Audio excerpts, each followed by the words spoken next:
Shalom kasih Kristus, senang rasanya kita bisa berjumpa kembali dalam renungan hari ini. Apa kabarnya?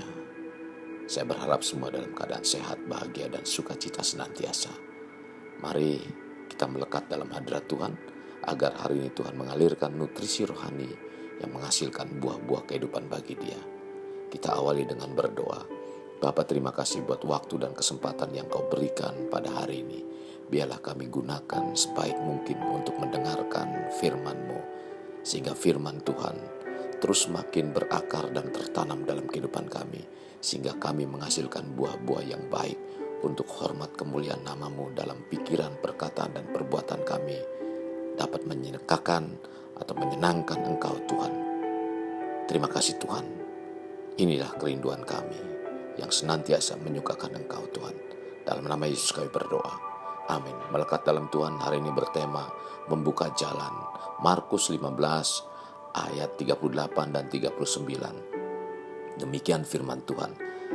Ketika itu tabir bait suci terbelah dua dari atas sampai ke bawah. Waktu kepala pasukan yang berdiri berhadapan dengan dia melihat matinya demikian, berkatalah ia, sungguh orang ini adalah anak Allah. Kasih Kristus. Dalam masa perjanjian lama untuk bertemu dengan Tuhan tidak dapat langsung, melainkan harus terlebih dahulu menghadap kepada imam besar. Dan imam besarlah yang dapat menemui Tuhan di ruang Maha Kudus.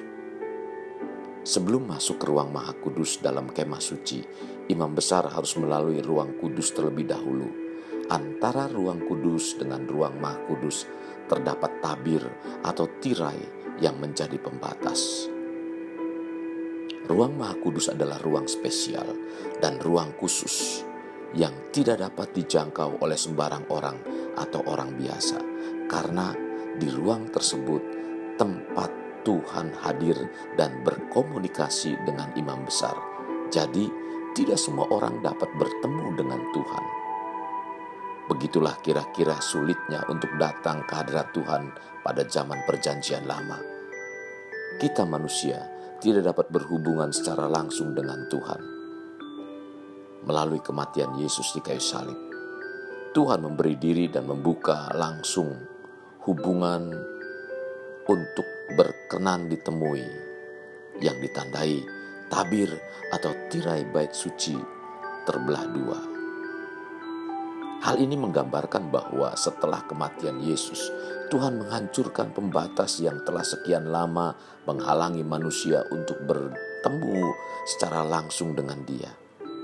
Jalan masuk ke hadirat Tuhan kini terbuka. Orang tidak perlu lagi harus melewati perantaraan imam untuk dapat bertemu dengan Tuhan. Kita tidak perlu lagi takut akan kehilangan nyawa ketika kita memasuki hadirat Tuhan yang sangat kudus itu. Tuhan Yesus langsung menjadi perantara. Dia telah membuka jalan hingga siapapun kita dan dimanapun kita dapat bertemu dengan Tuhan.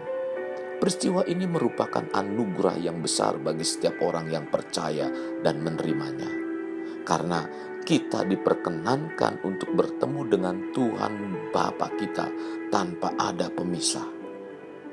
Penebusan Yesus di kayu salib membuat kita dapat berjumpa dengan Bapa setiap waktu melalui doa dan penyembahan. Yesus Kristus sudah berkorban untuk menyediakan pintu masuk agar kita dapat datang khusus kepada Bapa. Kasih Kristus, beberapa hari lagi kita memperingati perayaan Paskah, yaitu kebangkitan Yesus dari kematiannya. Mari kita semua merayakannya penuh dengan syukur dan penuh sukacita atas apa yang telah diberikan Bapa Surgawi dalam pengorbanan Yesus di kayu salib bagi kita semua. Kematian Yesus Kristus di kayu salib membuat manusia sudah tidak lagi terpisah dari Bapa Surgawi. Sistem pembaitan dalam perjanjian lama sudah tidak berlaku lagi karena perjanjian baru telah menggantikannya. Kita sudah tidak memerlukan bantuan imam untuk penghapusan dosa dengan melakukan ritual kurban sekali setahun bagi kita. Tubuh Kristus robek tercabik-cabik di atas salib. sama seperti tabir robek di dalam bait Allah.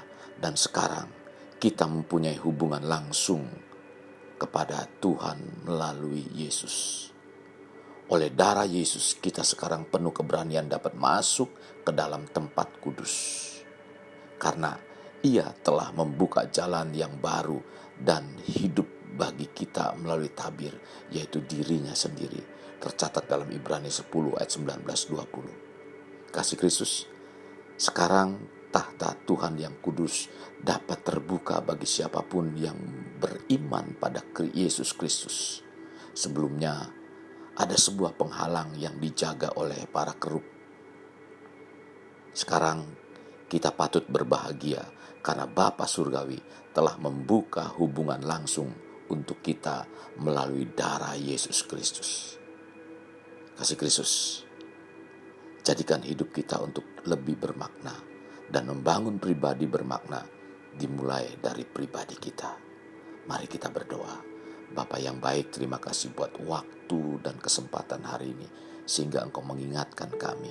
Engkau yang sudah membuka jalan untuk kami bisa bertemu dengan Engkau Tuhan. Ketika Engkau mati di kayu salib, darah-Mu tercurah, tubuh-Mu terrobek-robek karena untuk mempertemukan kami dengan Engkau. Membuka jalan supaya kami dapat berkomunikasi langsung dengan Engkau Tuhan. Biarlah hal ini kami gunakan sebaik mungkin Tuhan untuk terus berkomunikasi dengan Engkau. Mengungkapkan apa yang menjadi persoalan permasalahan yang kami hadapi dalam menjalani hidup di dunia ini Tuhan. Agar kami tidak menyimpang dari kebenaran firman-Mu. Terima kasih Tuhan, ini doa kami. Yang kami alaskan dalam nama Tuhan kami Yesus. Amin.